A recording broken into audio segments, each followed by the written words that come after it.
Hello, everybody. I'm a practicing therapist and a doctoral student of psychology. Today, let's talk about a question that so many of you guys ask, and I don't always have time to answer all of your questions, so I thought, why don't I just make a video? Can an avoidant love you and not know it? So, just in the short answer, yes. Anybody can, but it is more common with avoidance. And so, we're going to talk about why this happens so you guys can get a little bit more of a deeper dive into why this is occurring, just because I know it happens to a lot of you guys. And before we even talk about it, I do want to address a dynamic that I'm seeing a lot in a lot of calls that I have. I've already addressed it with you if you had a call with me. But a lot of you guys are like, oh, I'm in this friend zone type of situation, but we're basically in a relationship. I just want to let you guys know that that is unfortunately really common with avoidance.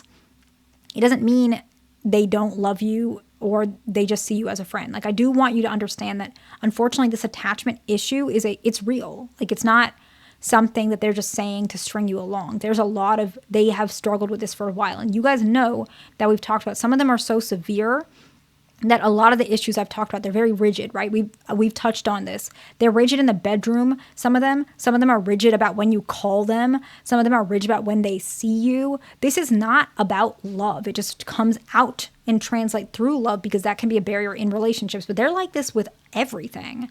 And so they don't look at their feelings. And so, yes, some of them are going to friend zone you when in actuality it's a relationship because they're calling it something, but it's behaving like another thing. I would say trust the action, not what they're saying. Trust that there is something. Trust yourself.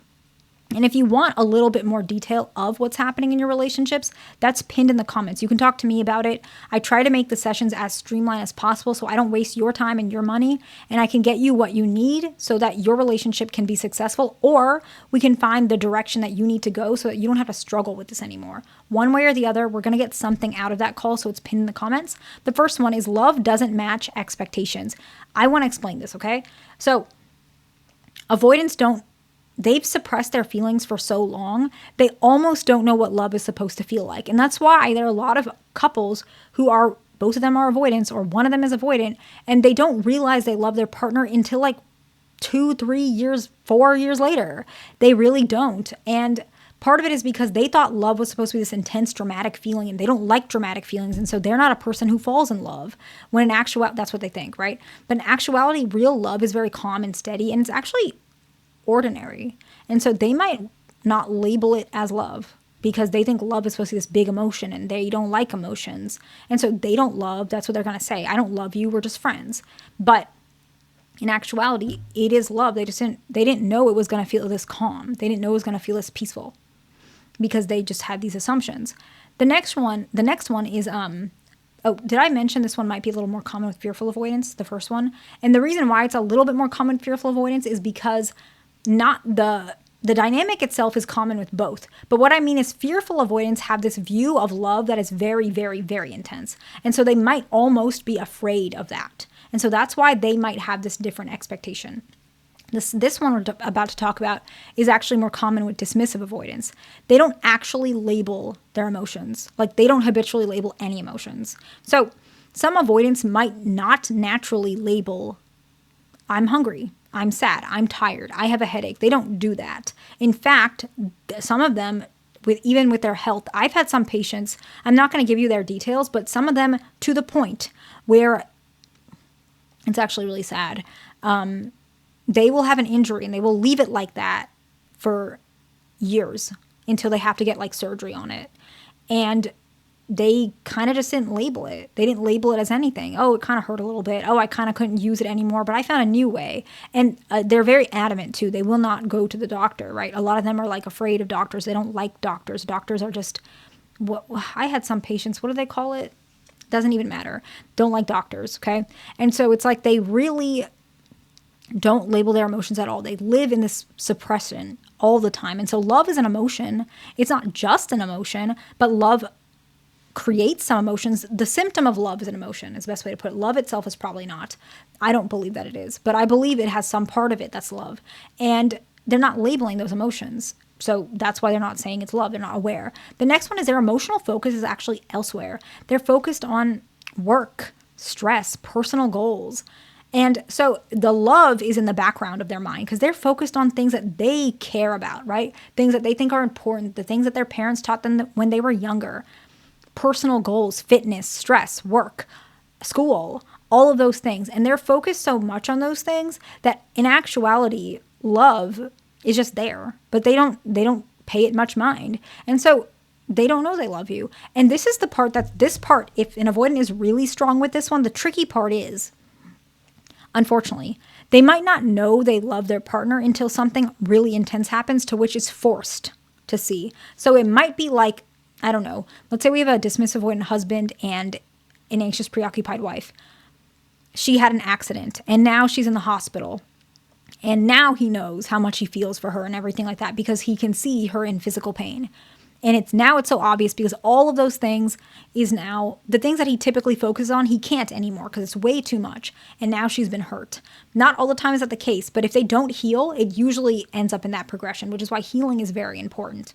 And I make so many videos on how to heal on both sides, but I'm going to work on more videos like that as well. And that's something we talk about in our calls as well, because it's really important to understand staying like this for too long can be difficult and detrimental. The next one is that they have a lot of defense mechanisms that they're very comfortable using. They're very comfortable with these defense mechanisms. They're afraid of vulnerability, rejection, loss, and they may even downplay feelings such as, I don't care that much. They're just a friend. That was the one I was telling you about earlier. So many avoidants really like doing that. You're just a friend. We're just friends. We're not doing anything. It's not that serious. It's not that serious is a common one too. This is an unconscious, subconscious way to protect themselves from getting hurt, but getting hurt is more common with fearful avoidance. But they're also afraid of failure. If they admit they love you, let's look at it from this angle. Let's kind of pretend that you can kind of see through an avoidance mind. I'll try and walk you through it. Let's say, for example, they say they love you, and then you leave or break up. Now that relationship is over, but also the relationship failed. And so who failed? Maybe you did, but also they did, right? Because they said they loved you. How come they didn't clock that beforehand? How come they fell in love with a situation that wasn't perfect? These are the things that they feel. It sounds very silly, but in their mind, that's the way it works. Love could potentially equal failure. And so they really have to be really, really, really careful that this isn't going to fail. So that's why they're so specific about this. And sometimes that's why they suppress it. That's actually why a lot of them don't know they love you, because they're used to suppressing the potential feelings that could come up if they fail. And love is a high potential to fail, so they suppress that feeling. And the next one is they actually confuse love with other emotions. Because they're so used to suppressing emotions, they confuse emotions a lot. Both fearful and dismissive avoidants do this, but they kind of do it differently. Fearful avoidants do this more. I'm going to try and explain it. Let's say a fearful avoidant had a really rough day. Now they have a headache, they're hungry, they're tired, and now they just want to sleep. And if they have PTSD, for example, now their flashbacks are increasing, okay? And so they're confusing all these emotions, and now they're thinking, okay, I'm angry at my significant other for not calling me, or I'm angry at my significant, this is more of like you're leaning anxious, by the way. I'm angry that my significant other doesn't care. That would be like a fearful avoidance mindset. If it's a leaning dismissive, they might be like, I'm really frustrated. I don't want anyone to talk to me. I'm angry that this person doesn't understand how stressed I am, okay? A dismissive avoidant might be like, I'm feeling all of these emotions.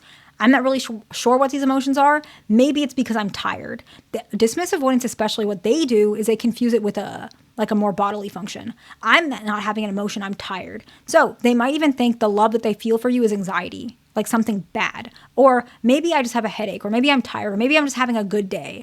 They don't separate the emotions, and it just takes time. It's something that they need to get more comfortable with. And the last one is they actually might have lack of experience with love. A lot of avoidance, because they shut down their emotions so much, they actually never fell in love.